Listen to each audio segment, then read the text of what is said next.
I would like to ask Officer Kate to please intercede for my soul with John T. Scanlon. John T. Scanlon is I had a dream that Janice Ott was my probation officer. She worked for probation. And I can't remember, she was interviewing me. I think she had to, like those things that probation officers don't do. Like, we need to check you for, contraband and the way like you're transferring from a correctional facility to another. Very strange dream, but something I would wake up from. I think that's very strange, and then get up and go for a walk and think it's even stranger and divinely prophetic prophecy while I'm sleeping to stumble across John T. Scanlon Park. Officer John T. Scanlon killed on her birthday, and her name Janice is an alternative for John.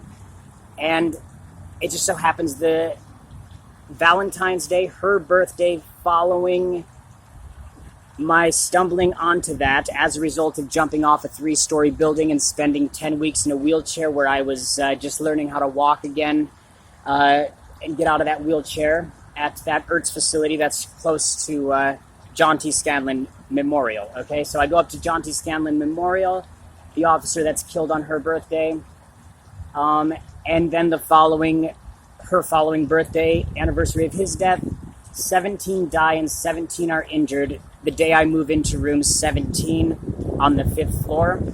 And that's bizarre because 17 in Roman numerals means I have lived. It's found very often on tombstones, XVII in Italy. And just as we often do not have a 13th floor here in the United States, it's even more likely that there will not be a 17th floor in Italy because, and they also have the 13 superstition there too, but 17 is specifically something else because it's how linked it is to ghosts. And ghosts can be good, they can be bad, they can be good to those who are good to them and who bless them, and they can be very mischievous and mean to those that they are angry at. And as we all know, that Almighty God can do things that even would qualify as appearing to be satanic if you look at the fact that he sends an angel of death to go door to door in Egypt, killing children and babies because they don't have the blood of a virgin lamb smeared on their doorposts. I mean, that seems pretty crazy. So, if God is capable of doing things like that, how much more should we expect? A lot of ghosts can't be entirely bad, but they might do some things that appear very bad. And so when you have 17th floors, the 17th floor in Italy so often seems to be have a lot more problems with electricity and strange things happening, and things associated with curses and stuff like that happening on the 17th floor. Eventually, in Italy, they had good reason to just go from floor 16 to floor 18. And so when I saw 17 dead, 17 injured, the day I moved into room 17 on the 5th floor, I knew there must be something, something's up with this. And anyway, that's related to John T. Scanlon. It's a totally different deal, and I'm not going to get into it. But yes, that was very important because it was a Parkland shooting. The school was called Parkland, and JFK and Lee Harvey Oswald died at Parkland, and some other very important things. I just can't get into it. But so there happens to be these torpedoes, these suicide torpedoes that the Shinto religion of Japan in World War II, they took what the Italians invented, where it's a torpedo that you control the torpedo full of explosives towards the target, and then you get out and swim away as it explodes. But they were so anxious to be enshrined at Yasukuni Shrine that instead they get into the torpedo, somebody seals their fate from the outside, so they cannot actually get out of the torpedo full of explosives, and they just fly it into the target. So it's called a Kaiten or something, Kaiten. So I was I was having this dream that they were calling them Katie. The Caton torpedoes were called Kate, and so the thing is, I just got distracted because I think I was supposed to meet the guy that I just saw drive by. But okay, so the next day I wake up, Kate, the police officer, is down, and it's very sad because she's not the one whose boots I kissed, but I know who she is because I used to live there. I tried to join the Franciscans of the Immaculate, and of course you got to go to the vocations director, who was Father Lewis at that time, stationed at Our Lady of Guadalupe Shrine in Wisconsin. And there was a female police officer. I got on the ground and I kissed her boots, and I loved her because she was so much like, I believe, Kate to be like, only I didn't interact very much with Kate, but I am certain 100%. I just know it. She's an amazing person. She's with us. I asked that she would pray for me, that she would bless me, and that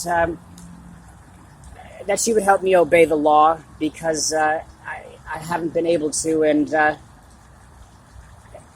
that she would help those who are victims of crime, and that she would help us to have healthy and mature and courageous and responsible law enforcement, because I live in the Twin Cities and my arm was yanked out of socket in Hennepin County, Minneapolis, where George Floyd was killed by the police officers there, and then they tased me after yanking my arm out of socket, and then I couldn't put my hand on the wall when they told me to put my hand on the wall I couldn't lift it, and they were making fun of me and saying telling me to shut up when I was groaning in agony and I can't lift my arm. And the nurse is like feeling my arm saying, no, it's totally okay. And when I asked to see a doctor, they said, we'll get you Gandalf, okay?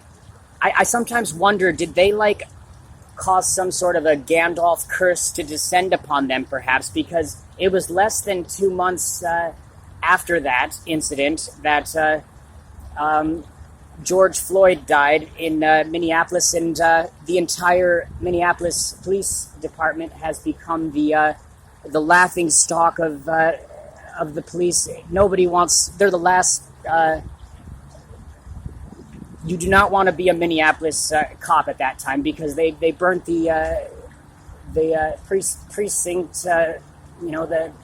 The police station to the ground, and they were burning so many facilities to the ground. So many places are being looted, so many vehicles being broken into, lit on fire. And I mean, it was just insane that the police officers could not do their job. Okay, they were lined up.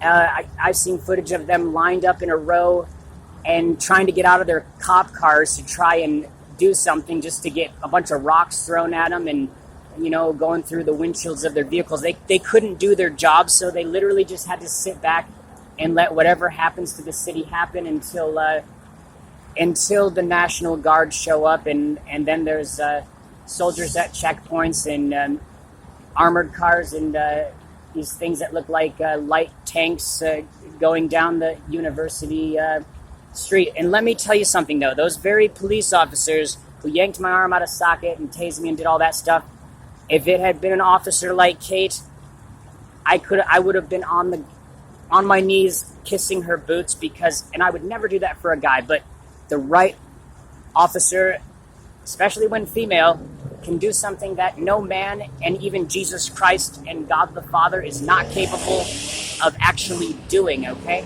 And that is, in Beauty and the Beast, the kiss of Jesus or the kiss of his father is not going to turn the beast into a handsome prince. It's probably just going to really piss him off, okay? Likewise, some things, there's certain things a woman can do better than a man. God bless.